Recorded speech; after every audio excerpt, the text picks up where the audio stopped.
True voice मराठीच्या सर्व प्रेक्षकांचे पुन्हा एकदा स्वागत. आजची कहाणी सुरू करण्यापूर्वी मी तुम्हाला एक प्रश्न विचारतो.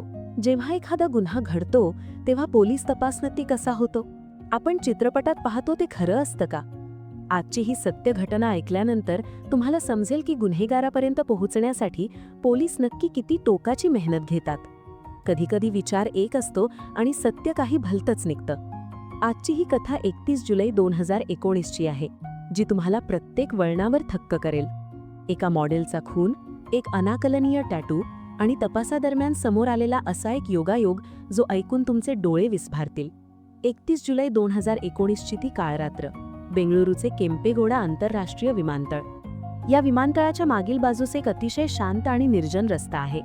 पहाटेचे साधारण 6 वाजले होते. एक माणूस आपल्या दुचाकीवरून कामावर जात होता. अचानक त्याचं लक्ष रस्त्याच्या कडेला असलेल्या झाडीकडे गेलं. तिथे रक्ताने माखलेला एक देह पडला होता. त्या माणसाने घाबरून गाडी थांबवली आणि जवळ जाऊन पाहिलं तर त्याच्या अंगावर काटा आला. एका तरुण मुलीचा मृतदेह तिथे पडला होता.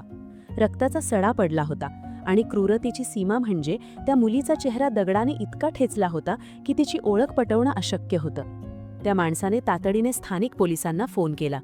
काही वेळातच इन्स्पेक्टर विजय साळवी आपल्या टीमसह तिथे पोहोचले. घटनास्थळाचा पंचनामा सुरू झाला. इन्स्पेक्टर साळवी जेव्हा घटनास्थळी उभे होते तेव्हा त्यांच्यासमोर फक्त एक मृतदेह नव्हता, तर एक कोडं होतं. समीर, त्यांचा सहाय्यक, डायरीत नोंदी करत होता. साळवी म्हणाले, समीर गुन्हेगार प्रोफेशनल नाहीये. त्याने दगडाने चेहरा ठेचलाय कारण त्याला घाई होती आणि भीतीही. पण त्याने एक मोठी चूक केलीये. त्याने तिचं घड्याळ काढलं नाही.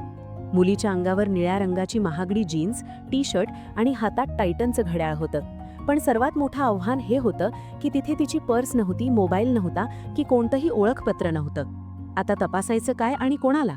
साळवी सरांनी हार मानली नाही. त्यांनी 20 अनुभवी पोलिसांची एक टीम तयार केली आणि फळ्यावर 4 मोठे प्रश्न लिहिले. मुलगी कोण? ती तिथे कशी पोहोचली? तिचा मोबाईल कुठे आहे? आणि मारेकरी तिला ओळखत होता का? आता विचार करा मित्रांनो, एका साध्या जीन्सवरून कोणाला शोधणं किती कठीण आहे. पोलिसांची एक टीम बेंगळुरूच्या सर्वात मोठ्या मॉलमध्ये पोहोचली. तिथे त्यांना समजलं की हा एका विशिष्ट ब्रँडचा विशिष्ट शेड आहे. शोरूम मॅनेजरने सांगितलं की हा स्टॉक फक्त दिल्ली, मुंबई आणि बेंगळुरूमध्ये पाठवला होता. पोलिसांनी या 3 शहरांतील 800 ग्राहकांचे बिलिंग डेटा काढले. साळवींनी प्रत्येक ग्राहकाला फोन करायला लावला. पोलीस फोन करायचे. नमस्कार, आम्ही बेंगळुरू पोलीस बोलतोय. तुम्ही गेल्या महिन्यात ही जीन्स खरेदी केली होती का? ती सध्या तुमच्याकडे आहे का? अनेक लोक घाबरायचे, काही फोन कापायचे.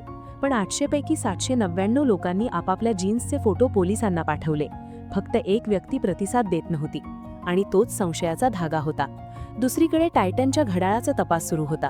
घड्याळाच्या आत एक छोटा सिरियल नंबर असतो. पोलिसांनी टायटनच्या मुख्य कार्यालयाशी संपर्क साधला. तिथून समजलं की हे घड्याळ दिल्लीच्या एका शोरूममधून विकलं गेलं होतं. आता तपासाची सुरी दिल्लीकडे वळली होती. तपासाचा 7वा दिवस उजाडला. साळवींना रात्री झोप येत नव्हती. ते पुन्हा मोर्चुरीमध्ये गेले.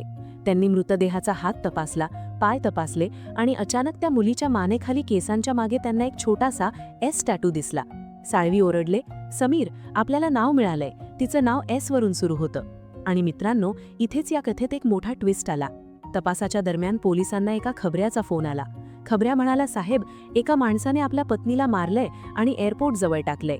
पोलिसांनी तातडीने त्या पतीला ताब्यात घेतलं. तो बंगाली होता. त्याने गुन्हाही कबूल केला. पण जेव्हा तो मृतदेह दाखवायला घेऊन गेला तेव्हा तिथे दुसरीच एक स्त्री मेलेली सापडली. विचार करा, पोलीस एका खुनाचा तपास करत होते आणि त्यांना चुकून दुसरा खुनी सापडला. पण आमची ही एस टॅटू असलेली मुलगी अजूनही एक रहस्यच होती. ही घटना इतिहासात डबल मर्डर मिस्ट्री म्हणून गाजली. शेवटी 10व्या दिवशी कोलकात्याच्या पोलिसांकडून एक माहिती आली. पूजा डे नावाची एक मॉडेल 27 जुलैपासून बेपत्ता होती. त्याचवेळी दिल्लीतून एका करण नावाच्या मुलाचा फोन साळवींना आला. म्हणाला, साहेब, तुम्ही व्हॉट्सअपवर जो घड्याळाचा फोटो टाकलाय ते घड्याळ मी माझ्या गर्लफ्रेंडला दिलं होतं. सत्य हळूहळू समोर येत होतं. ती मुलगी होती पूजा डे. ती विवाहित होती, पण पती संदीप सोबत तिचे वाद होते. ती मॉडेलिंगसाठी बेंगळुरूला आली होती. पोलिसांना वाटलं पती संदीपने मारलं असेल किंवा करणने. पण जेव्हा पूजाच्या कॉल डिटेल्सची कसून तपासणी झाली तेव्हा एका तिसऱ्याच स्त्रीचं नाव समोर आलं. तो होता कॅब ड्रायव्हर नागेश. पूजा 31 तारखेला पहाटे एअरपोर्टला जाणार होती. तिने ॲपवरून कॅब बुक न करता आदल्या दिवशीच्या कॅब ड्रायव्हर नागेशला वैयक्तिक फोन करून बोलावलं होतं. हॉटेलच्या CCTVमध्ये नागेश तिला न्यायला आलेला दिसला. पोलिसांनी नागेशला उचललं. सुरुवातीला तो खूप शांत होता. साळवींनी त्याला विचारलं, तू पूजाला सोडलंस का? तो म्हणाला, हो सर, मी तिला एअरपोर्टच्या गेटवर सोडलं आणि निघून गेलो. पण साळवींनी त्याचा मोबाईल हिसकावून घेतला आणि गुगल मॅप्सची हिस्ट्री तपासली. तिथे नागेशचं खोटं पकडलं गेलं. मॅप्सनुसार नागेश एअरपोर्टच्या गेटवर नाही, तर एअरपोर्टच्या मागच्या निर्जन रस्त्यावर 40 मिनिटं थांबला होता.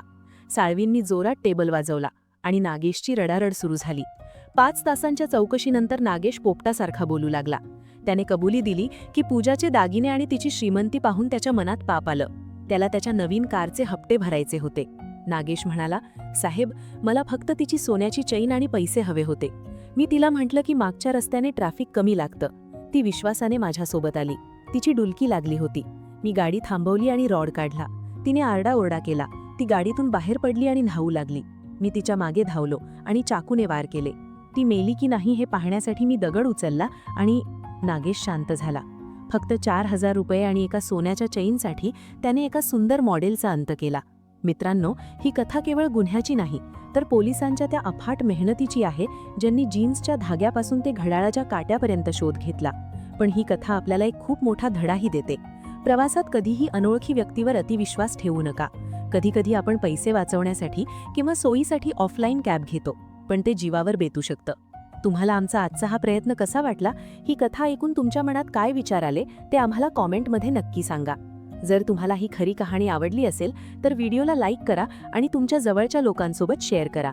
आणि अशाच थरारक सत्य घटना पाहण्यासाठी आपल्या ट्रू व्हॉइस मराठी चॅनलला सबस्क्राईब करायला विसरू नका.